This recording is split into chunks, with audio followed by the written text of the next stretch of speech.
There's only 4 words you need to know if you want to change your business forever. So that's why I want to drill this into your head that these are the 4 most important words in your business. I'm the X guy. Think about it.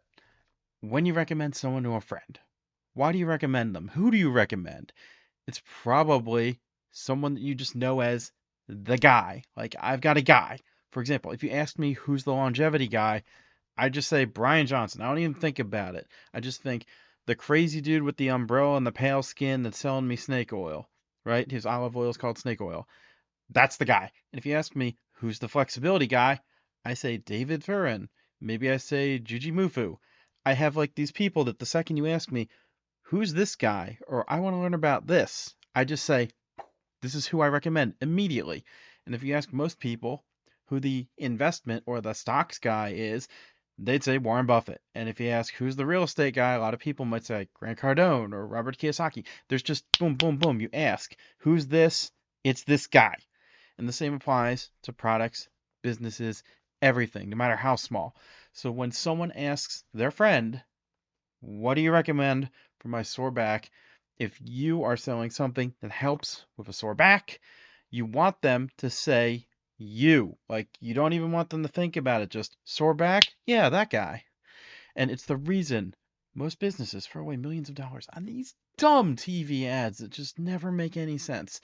I know they call it like brand awareness, and that's because they have money to piss away. That's great. But in most cases, even if I remember the brand, it's a mystery, like what they do. So it doesn't matter. I don't know what they do. I can't recommend them for anything. It's like even if I love their brand and I really want to recommend it, I'm like, I don't know what they do. So if it's brought up in conversation, I'm not referring them because I can't. And a lot of business owners, their issue, from what I've noticed, is they want to be everything to everyone. But here's the secret, like, you don't need to be everything to everyone, okay? I'll bet if you had a heart transplant, here's my example, you would not care how good your surgeon was at golf. I mean, you probably wouldn't even care how good your surgeon was at general surgery. You would just care about how good he was at performing heart transplants specifically. Like if you've got a knee problem, you want the knee surgeon. You want the knee guy. You want the guy that everyone says, he repaired my ACL, my MCL. He repaired this famous football player's whatever, and now he's back on the field. You want the guy to take care of you. And that is the kind of lasered in, crystal clear clarity your business needs before it starts wasting money on ads. I'm just going to be blunt with you here. People, literally, like I said, they cannot recommend you if they don't know exactly what you do. So I'm the X guy. Like for me, instead of just saying I'm a copywriter, because a lot of people don't know what that means, it would make way more sense for me to say something like I'm the Facebook ads guy, because now it's way more specific. And if I wanted to get even more dialed in, even more specific, I could say I'm the Facebook video ads for supplements guy, right? I do Facebook video ads and I specialize in writing for supplements. So whenever someone's like, "Hey, I'm launching a new supplement. Who's good on Facebook?" I want people to be able to say, "Oh yeah, that Andrew Trackman guy. He's the Facebook video ads guy." Like you just want someone to say one thing, and your customers, your fans, your everything, they just hear it and immediately spit out your name. I know it. I know the guy. I know the guy. So you want to be your market's go-to guy. And if you're not 100% sure what your words are, that's understandable. Here's how you can start to pinpoint your thing a little bit more easily. What problems does your business or your product solve? And yes, this is the same process I would go through with clients. So I'm just gonna shortcut the process a little bit, make it a little bit simpler. But this is like the general idea, right? So what do you solve? This can help you get like the broad, super broad idea of what you're gonna be known for. So for example, my broad idea is I help businesses get more leads and make more sales. That's like super broad. And if we're doing another example, maybe your business sells like massagers that help people with their back pain, for example, or they just help with like pain in general. You'll want to zoom in. I help with pain, right? So now we want to zoom in a little bit more. That's when you want to ask yourself, who gets the best results with my products? Like if you offer a service, what do you do specifically to get people the best results. And who gets the best results? So we're going back to my two examples here. I help businesses get more leads and make more sales with video ads specifically. And I've had the best results helping supplement businesses. So that's me getting much more specific. So while I can help lots of people, lots of copy, I could do email via sales, TSL, I could do like a lot of different things. I specifically tell people that I specialize in Facebook video ads for supplements because it keeps people from getting confused and overwhelmed, saying like, yeah, well, I think he does this and I think he does that. He might do those things. It's like, no, no, no, no. You want people to just have one thing. You can say, yes, I know he does that. He's really good at it. And if we go back to the massager business, maybe they get the most testimonials from seniors. And maybe a majority of their testimonials mention how this massager is like super light and it relieves their back pain specifically. Like they keep seeing this thing relieves back pain. My back feels so much better. I feel so much lighter. Da, da, da. So their 4 words might be I'm the back pain relief for seniors guy, or I'm the back pain relief for seniors business. You can replace guy with gal or business or whatever. And while this might seem too simple, I'm going to say it again. This is all you need. Because now that our example company knows that they're the back pain for seniors brand, everything they do can start getting more lasered in. They can start targeting seniors and their back pain more specifically. So now instead of trying to go after, say, let's just pretend maybe they're trying to go after everyone. So they're trying to go after like women with large breasts and back pain. Maybe they're trying to go after athletes that also have back pain. Maybe they're trying to go after, I don't know, computer programmers with back pain, because I know that happens a lot from sitting all day, or any profession with back pain.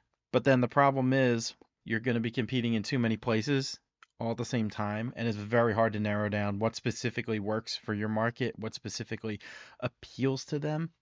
And then it makes it very hard for each market to recommend you unless you've got each individual one dialed in really, really well. Because now that you're so dialed in, now that you know everything is not going to be for like women with huge breasts and back pain, it's not going to be for athletes, it's not going to be for programmers. You are specifically the back pain for seniors guy. And now all of your social media posts, all of your content, all of your ads, everything that you do, it can all direct towards your massagers and the benefits that they give seniors specifically. So now you might use testimonials like Herbert's back pain went away, Susie's back has never felt better, and Johnny is deadlifting and running marathons again, ripped grandpa, right? You can test different angles in your ads and your organic social media and anything. Now that we're narrowed down, you can talk about things like, playing with grandkids, being able to keep gardening, going on walks, being able to get up the stairs, lift the groceries. It's like basic stuff that applies to your market specifically. You can call out to them, you can get their attention by using these sorts of social media hooks at the start, right? So you call out to them with empathy, you call out to them and say, hey, I'm one of you, I understand what your problems are. So if you notice on social media, a lot of people are complaining about how, their back hurts when they walk, then maybe you would start talking about like social media posts, how 65-year-olds are going for like marathon walks again or whatever. This is not great, but you dialed in, you're specific, and then you start getting more of those specific kinds of customers that you are known for, and then they can recommend more people because they know what you do, and then more people know what you do, more people know what you do, and the more people that know what you do, the more they can recommend and recommend and refer and refer and refer. And suddenly you've got way more business that people trust instantly without needing as many ads. Because it takes a really good copywriter to convince people to try something or to buy something online. And then there's a whole bunch of trust factors. The design has to be right. You need to really convince them usually. There's a lot of stuff going on under the surface. But if your buddy just comes up and tells you, oh, hey, I see you've been like holding your back a lot lately, buddy. Is your back hurting? It's like, yeah, my back's been killing me. It's like, oh, my back used to be killing me, but I feel great now. I have this massager from, I don't know, Massage Co. And it's like, well, you just got a referral recommendation. That guy's a lot more likely to trust his buddy. That's the key. That's the reason you want to be known as the X person. I'm hoping you're starting to see how this would help. Like, when everything you do is lasered in on that market, and this is what I'm doing right now. I'm saying the same thing over and over again because it's that important. When you focus on that single market, you become the business for a specific niche. It's like Rolex. Rolex is just watches. Like, what's a fancy watch? Rolex. Now, there's much higher end watches. There's much more expensive watches. There's much better watches. But Rolex has the name, the recognition, and most people, when you say, like, what's a luxury watch? Rolex. Like, for example, I happen to like Omegas, but not as many people know about Omegas. I happen to like Bulova too. Not as many people know about them. So that's the benefit of being the guy. And you can see why that would give you a huge advantage because a lot of these giant brands have that advantage, and that's part of why they're giant. Like electric cars, it's like Tesla, easy. You don't even have to think. You just hear the words and you spit out other words. But here's the thing. Here's what I want to drive home is the point of how to use this. You don't just go out there and start telling everyone, hey, I'm the massage guy, or hey, I'm the Facebook guy, or hey, I'm the whatever guy. Most people aren't going to believe you. You need to like attract the right people with the right marketing and prove that you really are the whatever you say guy. So once you have that core message, that's when you start going and trying to like more or less prove it without directly saying it. So if you're attracting older people, maybe use, if you want music in your ads, maybe use like oldies or rock or something that they would resonate a little bit better with. Maybe use bigger font. Maybe you just use topics that they would care about more. How to enjoy your golden years as though you were still in your teens or something, right? You're trying to talk about things in a way that would get their eyeballs, but for someone like in Gen Z who you're not trying to attract, they would just skip right past. So that's what you want. You want to attract the right people, and you want to build on your 4 simple words. I'm the something guy, gal, business thing, product, whatever. I'm the whatever thing. Hopefully that helps. If anything is confusing though, please just leave it in the comments. It lets me know what kind of content would help you the most, where you're getting confused, and how I can update my teaching style, how I can basically help you get better results with these videos. But for now, all you have to really do is just figure out what you want to be known for and just give people something that they can confidently say about you, right? Like, you are the whatever guy. That's it. Think of your neighbor. What would you want him to say about your business to your ideal customer? Like, yeah, he's the golf swing guy. It's like, yeah, if you want to fix your swing, you go to him. It's like that's it. It's that simple. That's you start getting more referrals. You start directing your marketing better. You start directing everything better. And then you just have people who kind of sell themselves, which means that your bar for ads it gets lower too. Because then someone might be like, oh, I recognize them. My friend said that they're the whatever guy. And then even if the ad's not that great, now you're top of mind. You've got that social proof, that social credit with the other guy. Much more likely to buy. And that's one of the main things that will help boost your return on ad spend, increase customer lifetime value, get more leads in for free, do all that great stuff that you want to do.